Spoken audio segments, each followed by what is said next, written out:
తల్లిపాలతో అలర్జీలు దూరం. తల్లిపాలు చేసే మేలు అంతా ఇంతా కాదు. ఇది పిల్లల్లో ఆహార సంబంధ అలర్జీలు రాకుండాను కాపాడుతున్నట్టు తాజాగా బయటపడింది. పిల్లలకు ఘనాహారం తినిపించడం మొదలుపెట్టిన సమయంలో తల్లిపాలు ఇవ్వడం కొనసాగిస్తే అలర్జీల ముప్పు తగ్గుతున్నట్టు పరిశోధకులు గుర్తించారు.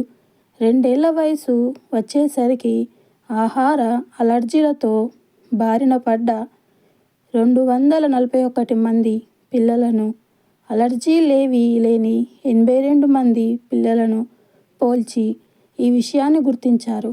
ఘనాహారాన్ని తట్టుకునే ప్రక్రియలను తల్లిపాలు ప్రోత్సహిస్తాయని, అందువల్ల రోగనిరోధక వ్యవస్థకు మేలు కలుగుతుందని పరిశోధకులు చెబుతున్నారు.